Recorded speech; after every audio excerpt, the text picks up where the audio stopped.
Chegou a hora de falar dele, né? Um queridão, ou nem tanto, tamoxifeno.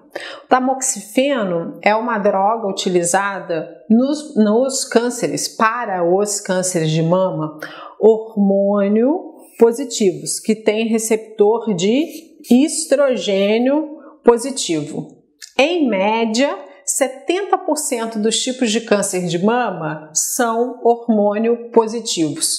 Talvez por isso ele seja o mais conhecido e que a mulherada mais fala dele, do companheiro de 5 ou de 10 anos, o tamoxifeno. Começou a ser utilizado, como eu disse na última aula, por média de 5 anos, hoje se estendeu e a maioria dos pacientes já tem indicação para a utilização do tamox por 10 anos. O tamoxifeno é um modulador seletivo de receptor de estrogênio.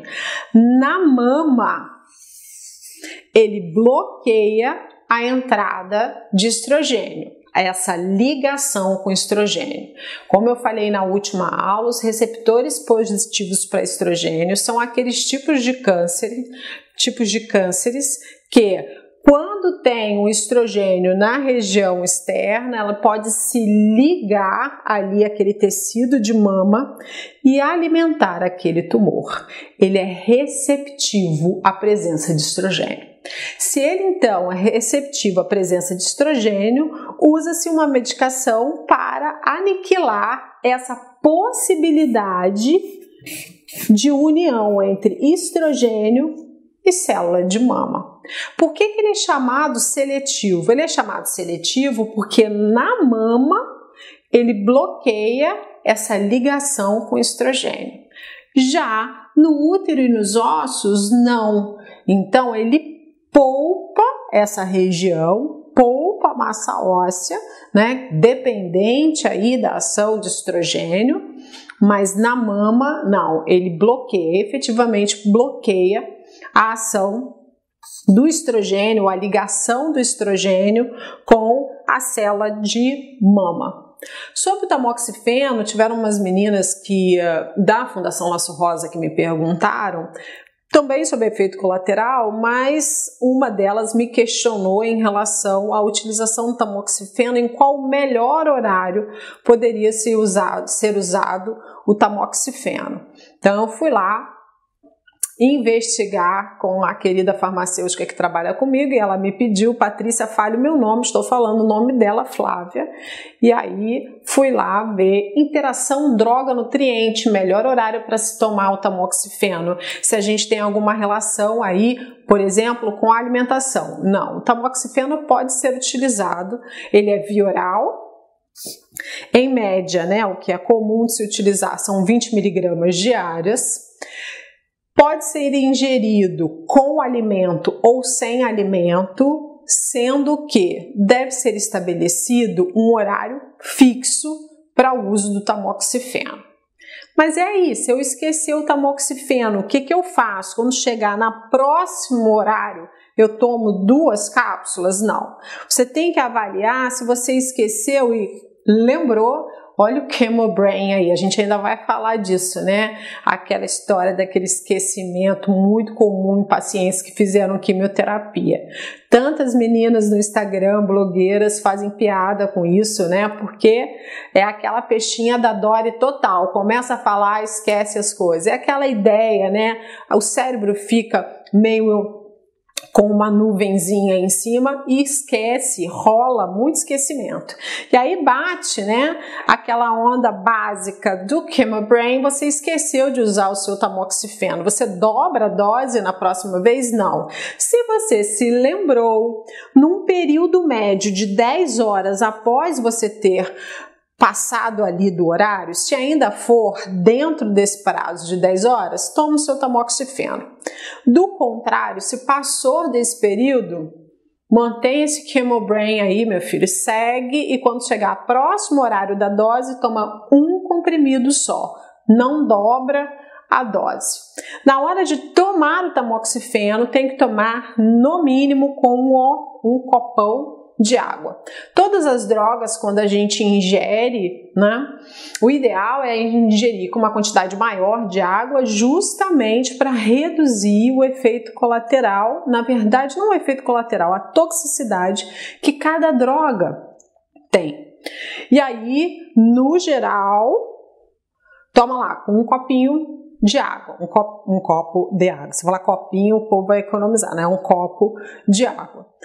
Tomando com esse copo de água, ok, mas a ingestão diária total para quem faz Tamox tem que ser de média de 2 a 3 litros de água por dia. Patrícia, eu passei mal e vomitei imediatamente após tomar o tamoxifeno.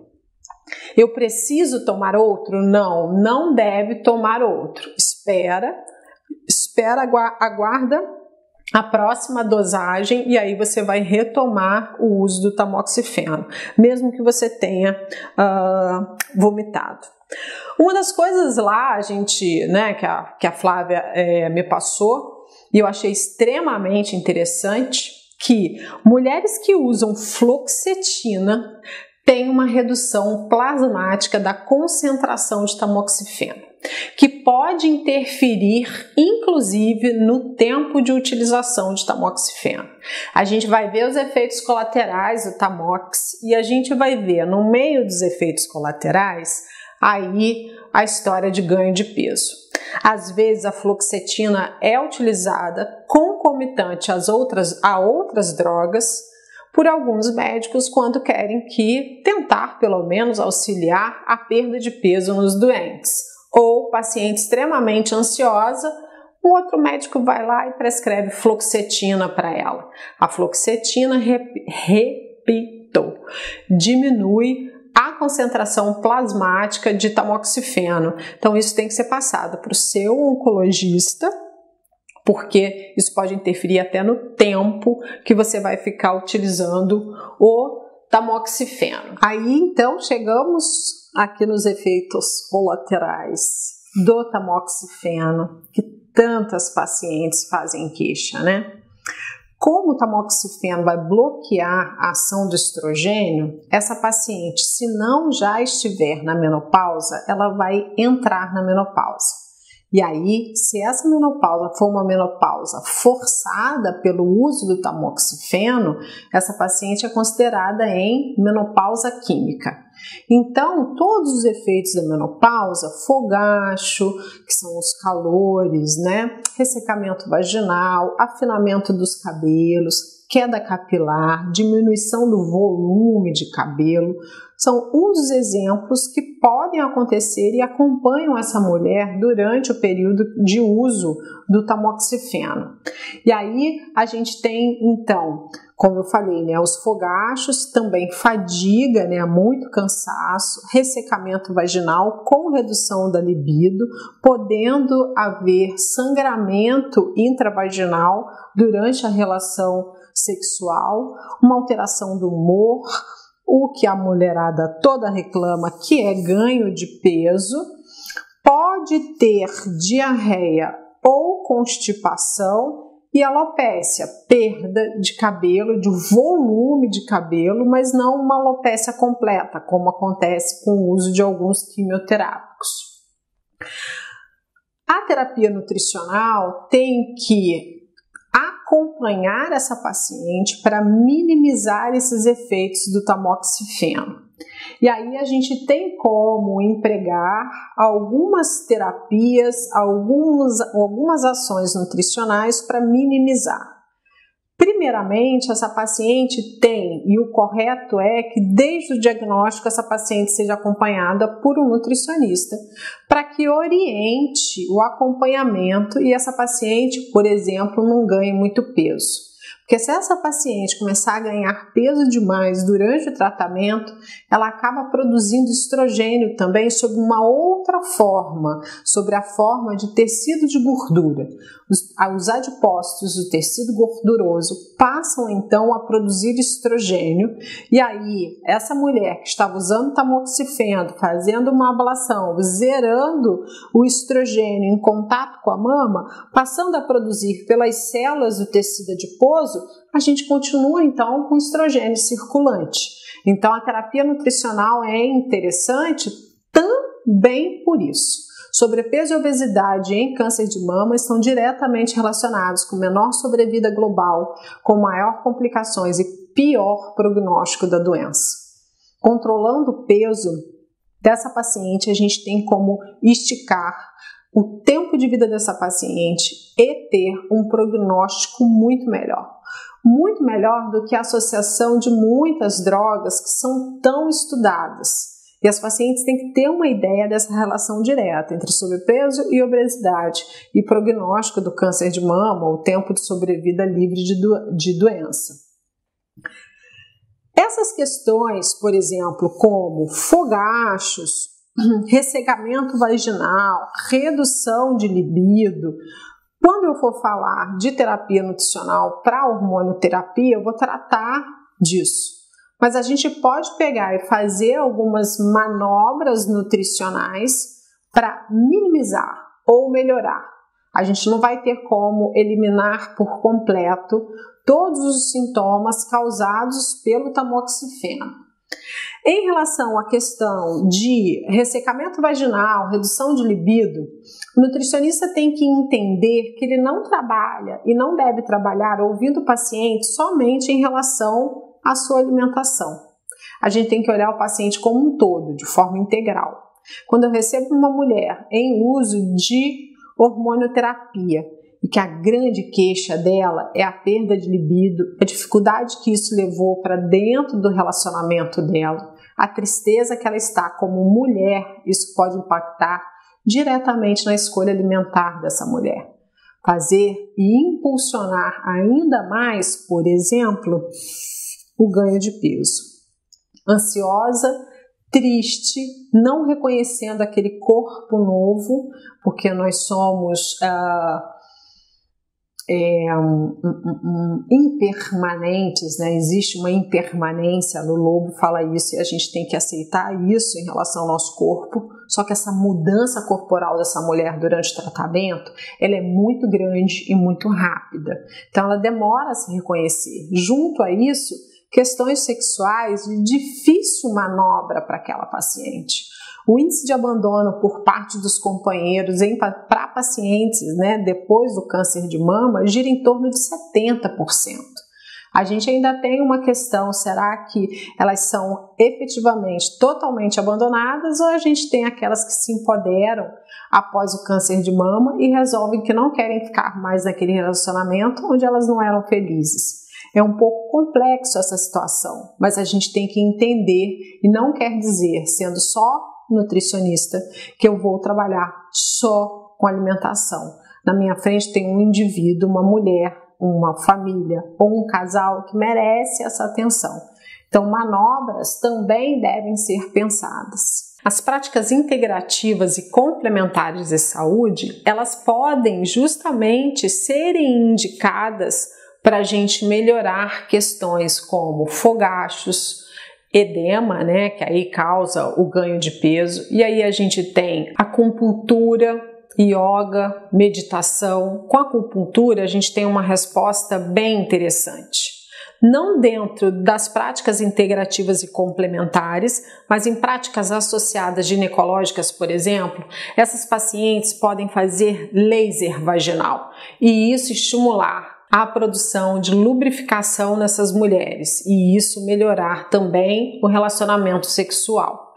A posição do parceiro ou a posição dessa mulher, entendendo esse corpo de forma diferente, onde não existe um só ponto de prazer no corpo feminino, também é muito importante.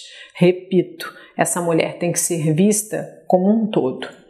Aqui, pensando assim rapidamente, em fogachos, redução da libido, alteração de humor, talvez o uso da maca peruana, em média de 200 a 500 miligramas por dia, pode ser indicada para minimizar esses efeitos. De novo, eu não tenho como, com o uso da tamoxifeno, zerar esses efeitos colaterais, mas a gente tem como melhorar e muito.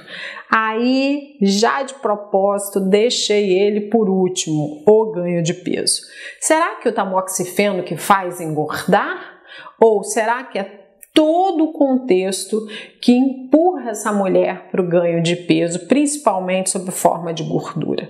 Durante o tratamento, muitas pessoas, se faziam atividade física, deixam de fazer atividade física. Aquelas que não tinham hábito não se tornam, não fazem e criam aquele hábito durante o tratamento. Ainda se tem uma ideia de que tá doente, vai fazer atividade física, e a atividade física é totalmente indicada para fadiga, por exemplo, e para redução do ganho de peso. Nesse momento, a oferta energética para essa paciente pode ser diminuída, mas eu tenho que otimizar o gasto energético. E eu não gostaria nem de usar esse termo, nem gasto energético.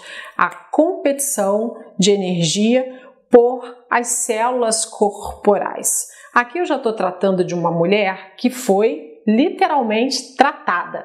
Não temos células tumorais ali. A gente está segurando a onda para que ela não recidive a doença, por exemplo, ou que ela não tenha a doença em outra mama. Se ela tem esse histórico, a gente pode minimizar com atividade física, onde as células do músculo durante a atividade física vão competir por essa fonte energética, utilizando então essa fonte energética. Muitas mulheres ficam tristes, ansiosas, e aí essa questão sexual também pode interferir, então elas se entregam, perdem a vaidade. Como é importante a recuperação da autoestima nessa mulher que perdeu o cabelo, que está com um relacionamento muito difícil, e isso pode impactar diretamente no ganho de peso. O tamoxifeno faz um ganho de água intracorporal, um edema, e aí a mulher não se reconhece muito naquele corpo, e aí por isso, ao invés de fechar a boca e fazer dieta, pode ficar triste, abandonar aquele corpo e não tentar seguir em frente. E aí a gente tem que pensar sim em estratégias para minimizar. Na menopausa em si, já é comum. Toda mulher na menopausa ganha gordura em região abdominal, aumenta a largura de tronco, por exemplo. Como eu disse, faz perda capilar, um menor volume capilar. Então, o que a gente tem aí é uma menopausa ainda ativada pelo uso do tamoxifeno. Então, isso é uma situação esperada na menopausa, mas que pode estar acontecendo antes. Atividade física, modulação de dieta, aí redução do aporte, por exemplo, de carboidratos podem ser utilizados. A gente tem nessa paciente uma possibilidade muito maior de resistência periférica à ação da insulina. A gente tem que modular a microbiota dessa paciente, porque existem substâncias intraintestinais que modulam a reutilização, por exemplo, de estrogênio, podendo liberar mais estrogênio na corrente sanguínea dessa paciente. Quando a gente tem a microbiota regulada, a gente tem uma possibilidade muito maior de ter um menor impacto ou segurar essa onda do ganho de peso. E o mais importante, a mulher tem que entender qual é a relação mesmo, real, da perda de peso para impactar positivamente no câncer de mama e vice-versa. Quantas eu não atendo que o oncologista manda falando: eu não acredito, você ganhou peso, tem que perder peso, assim vai ficar ruim para a sua doença, mas eles não entendem que é diretamente relacionado com pior prognóstico, menor possibilidade de redução de sobrevida livre de doença, né? Então, tem que haver essa conversa e aí um monte de estratégias nutricionais que devem seguir um rodízio. Não adianta fazer uma estratégia só e ser mantida para o resto da vida. Ela deixa de responder àquela estratégia nutricional. O ideal é que a gente faça um ciclo de estratégias. Com isso a gente motiva, com isso a gente dá compostos bioativos diferenciados e a gente ativa literalmente essa mulher de novo para o poder.